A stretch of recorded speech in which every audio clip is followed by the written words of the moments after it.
Hello दोस्तों, आज हम फिर से आपके समक्ष कक्षा 11वीं जीव विज्ञान एनसीईआरटी का एक महत्वपूर्ण चैप्टर, एक महत्वपूर्ण पाठ लेकर के आए हैं। और यह पाठ आपकी पाठ्य पुस्तक जीव विज्ञान के इकाई 4 से संबंधित है।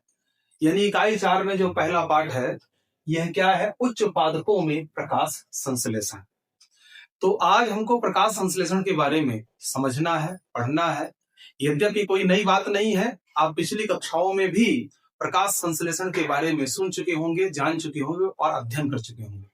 लेकिन यहाँ पर क्या है कि थोड़ा सा इसको विस्तारित करते हुए दिया हुआ है।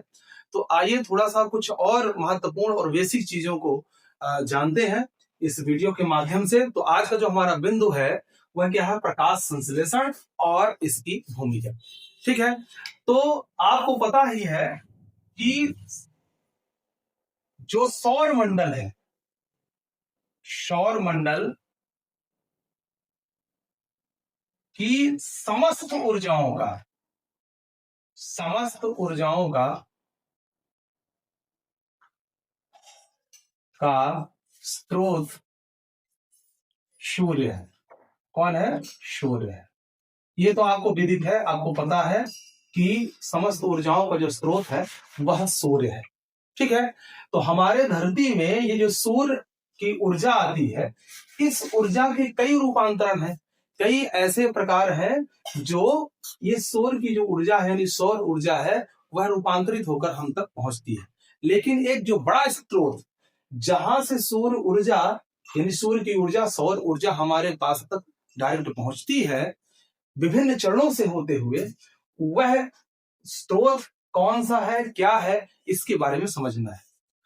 तो हम जानते हैं कि हमारी धरती को हरा भरा बनाने वाले जो जीव हैं वह कौन है? समस्त पेड़ पौधे। और समस्त पेड़ पौधे जो होते हैं, यह दो प्रकार की चीजों का के लिए विशेष कार्य करते हैं। पहला तो यह है कि सौर ऊर्जा, जो सौर ऊर्जा है, इस सौर ऊर्जा को यह रासायनिक ऊर्जा के रूप में बदलते हैं। रासायनिक ऊर्जा के रूप में, ठीक है ना? ये पहला रहा। और दूसरा ये क्या करते हैं? जो हमारे वायुमंडल में ऑक्सीजन और कार्बन डाइऑक्साइड यानी CO2 और O2 का संतुलन, ठीक है, तो ये दो बड़े बड़े काम करते हैं। यानी कि जो पेड़ पौधे होते हैं, ये दो महत्वपूर्ण काम करते हैं। इनके इर्द गिर्द और बहुत सारे कार्य होते हैं, लेकिन मोटे तौर पर यदि बात करें तो पेड़ पौधे जो होते हैं ये दो बड़े काम करते हैं। एक पहला क्या होता है? जो सौर ऊर्जा होती है, इस सौर ऊर्जा को रासायनिक ऊर्जा के रूप में रूपांतरित करते हैं। और दूसरा काम क्या होता है? जो कार्बन डाइऑक्साइड है और जो ऑक्सीजन है, इनका संतुलन बनाते हैं। ठीक है, तो आज इन्हीं दो कार्यों का जो केंद्र बिंदु है, इन्हीं दो कार्यों पर आधारित हमारा आज का जो टॉपिक है वो है। ठीक है, एक ऐसी क्रिया पेड़ पौधे करते हैं जो इन दोनों कार्यों को संतुलित करता है, यानी ये दोनों कार्यों को पूरा करता है। और वह क्रिया कौन सी होती है? प्रकाश संश्लेषण। जैसा कि हमारा टॉपिक है प्रकाश संश्लेषण। यानी प्रकाश संश्लेषण वह क्रिया होती है जिसमें सौर ऊर्जा हरे पौधों के द्वारा रासायनिक ऊर्जा में बदलती है, एक, और दूसरा कार्बन डाइऑक्साइड और ऑक्सीजन का संतुलन स्थापित करती है। ठीक है ना? तो ये दो प्रकार के बड़े कार्य हैं जिनसे प्रकाश संश्लेषण का सीधा संबंध है। ठीक है, आइए थोड़ा सा प्रकाश संश्लेषण को और पारिभाषिक शब्दावली के रूप में समझते हैं। तो एक समीकरण यहाँ पे हम लिख सकते हैं कि जो प्रकाश संश्लेषण होता है, उस प्रकाश संश्लेषण में एक्चुअली में क्या हो रहा है। ठीक है, तो ये प्रारंभिक बातें थी। अब हम आगे इसको समीकरण के रूप में फिर इसको विस्तार से चर्चा करते हैं।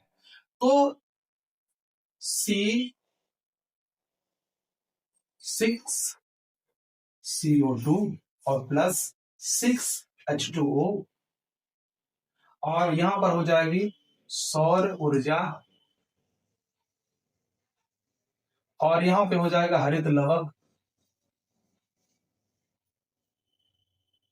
तब बनेगा C6H12 O6 और प्लस 6O2। ठीक है, ये एक समीकरण है जिसके द्वारा प्रकाश संश्लेषण को बहुत ही स्पष्ट तरीके से समझा जा सकता है। अब इसके हिसाब से आप देखिए तो क्या हो रहा है, हरे पौधे सूर्य के प्रकाश की उपस्थिति में कार्बन डाइऑक्साइड तथा जल की सहायता से हरित लवक के द्वारा जटिल कार्बनिक यौगिक यानी कार्बोहाइड्रेट जैसे पदार्थ का निर्माण करते हैं तथा सह उत्पाद के रूप में ऑक्सीजन गैस निकलती है। इस प्रक्रिया को हम क्या कहते हैं, प्रकाश संश्लेषण। एक बार फिर से समझ लेंगे कि जो हरे पौधे होते हैं वह प्रकाश की उपस्थिति में कार्बन डाइऑक्साइड, ठीक है, कार्बन डाइऑक्साइड तथा पानी यानी जल की सहायता से हरित लवक के द्वारा जटिल कार्बनिक यौगिक कार्बोहाइड्रेट का निर्माण करते हैं, साथ ही साथ सह उत्पाद के रूप में ऑक्सीजन गैस उत्पादित होती है, निकलती है। ठीक है, इस क्रिया को हम क्या कहते हैं, प्रकाश संश्लेषण की क्रिया। ठीक है, तो ये तो बातें हो गई प्रकाश संश्लेषण की एक परिभाषा के तौर। अब यहां पर हो क्या रहा है एक्चुअली में कि जो कार्बन डाइऑक्साइड है और जो पानी है इनसे क्या हो रहा है, तो अब बहुत सारे प्रयोग, बहुत प्रकार के ऑब्जर्वेशन हुए, उनसे ये पता चलता है और आगे इसी पार्ट में हम आगे जानेंगे कि जो H2O है यानी जो जल है, जल का जब ऑक्सीकरण होता है, ऑक्सीकरण, तो ऐसी स्थिति में क्या बनती है, O2 बनती है यानी ऑक्सीजन उत्पन्न होती है। ठीक है ना, और जब कार्बन डाइऑक्साइड का अपचयन होता है तो ऐसी स्थिति में क्या हो रहा है, कार्बोहाइड्रेट का निर्माण होता है। ठीक है, इन कार्बन डाइऑक्साइड कार्बोहाइड्रेट में अपचयित होती है और जल का जो है ऑक्सीकरण होता है तो ऑक्सीजन गैस प्राप्त होती है। कुल मिलाकर के यहाँ पर जो रासायनिक ऊर्जा के रूप में संचय हो रहा है जिस रासायनिक अणु के अंदर, वह कौन है, वो कार्बोहाइड्रेट है। यानी जो सौर ऊर्जा होती है वह कार्बोहाइड्रेट के रूप में संचित होती है। यह काम करता कौन है, तो एक हरे मने पत्तियों में, पादपों में जो हरा पार्ट होता है, पत्ती होती है, उस पत्ती के अंदर एक विशेष कोशिकांग पाया जाता है जिसको हम क्या कहते हैं, हरित लवक या क्लोरोप्लास्ट। तो क्लोरोप्लास्ट क्या करता है, सौर ऊर्जा को रासायनिक ऊर्जा के रूप में संचित करता है और वो कहां पर, कार्बोहाइड्रेट के अणुओं के बीच। ठीक है, तो एक काम तो यहाँ पे ये हो रहा है कि जो सौर ऊर्जा होती है उसको हरित लवक जो है वह रासायनिक ऊर्जा के रूप में बदलता है। ठीक है, दूसरा काम यहाँ पे क्या हो रहा है कि कार्बन डाइऑक्साइड के द्वारा, क्योंकि जो सौर ऊर्जा है वह सौर ऊर्जा की उपस्थिति में कार्बन डाइऑक्साइड ही रूपांतरित होकर, अपचयित होकर क्या बनाती है, कार्बोहाइड्रेट बनाती है। फिर एक और महत्वपूर्ण बात इसमें आती है कि जो जल होता है वह ऑक्सीकरण होकर के, यानी जल का ऑक्सीकरण होकर के और ऑक्सीजन गैस उत्पन्न होती है, उत्पादित होती है।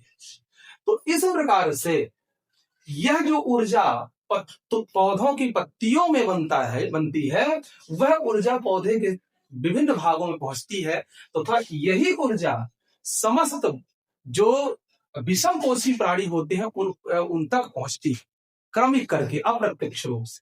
ठीक है, और दूसरी चीज ये है कि जो पौधे होते हैं वह पौधे ही कार्बन डाइऑक्साइड और ऑक्सीजन का बैलेंस करते हैं। अब इसको थोड़ा समझने की बातें हैं कि चूंकि पौधे क्या ले रहे हैं, जब प्रकाश उपस्थित होता है तो ऐसी स्थिति में पौधे क्या करते हैं, वायुमंडल की जो कार्बन डाइऑक्साइड होती है उस कार्बन डाइऑक्साइड को लेते हैं। तत्पश्चात प्रकाश संश्लेषण की क्रिया के दरमियान वह क्या करते हैं, ऑक्सीजन गैस को उत्पन्न करते हैं। यानी क्रिया कारक के रूप में किसको ले रहे हैं, कार्बन डाइऑक्साइड को, और उत्पाद के रूप में कौन सी गैस छोड़ रहे हैं, ऑक्सीजन गैस। तो इस प्रकार से वातावरण से जिस अनुपात में कार्बन डाइऑक्साइड ली जाती है उसी अनुपात में ऑक्सीजन यहां से बाहर निकाली जाती है। ठीक है ना, तो इस प्रकार से जो हरे पौधे होते हैं वह सौर ऊर्जा को रासायनिक ऊर्जा के रूप में बदलते हैं और साथ ही साथ यह वायुमंडल की दो प्रमुख गैसों का संतुलन भी स्थापित करते हैं। एक चीज यहां पे हम और कहेंगे, इस प्रकाश संश्लेषण की क्रिया में चूंकि यहां जो रासायनिक सौर ऊर्जा है वो रासायनिक ऊर्जा के रूप में बदलती है, इसलिए यहां पर एक बड़े रासायनिक अणु का निर्माण होता है, अतः इसे एक उपचयी अभिक्रिया भी कहते हैं। तो ये तो प्रकाश संश्लेषण की कुछ प्रारंभिक बातें थी। प्रकाश संश्लेषण के संबंध में और कितनी कहां खोजी हुई है, इसको हम लेके आएंगे नेक्स्ट वीडियो में। आपसे एक आग्रह है कि वीडियो देखने के पश्चात आपको ऐसा लगता है कि हमको जानकारी बेसिक रूप से और एनसीईआरटी पैटर्न पर आधारित प्राप्त होती है, तो आप प्लीज एक काम कर सकते हैं कि इस जानकारी को दूसरे तक भी पहुंचाएं। लाइक, सब्सक्राइब और शेयर अवश्य करें ताकि यह जानकारी दूसरे तक भी पहुंच सके। यही आग्रह है और इसी में हमारा समर्थन और सपोर्ट आपके द्वारा प्राप्त होगा। और आप जितना अच्छा समर्थन करेंगे उतना ही हम अच्छी वीडियोज और अच्छे टॉपिक लेके आएंगे। तब तक के लिए धन्यवाद।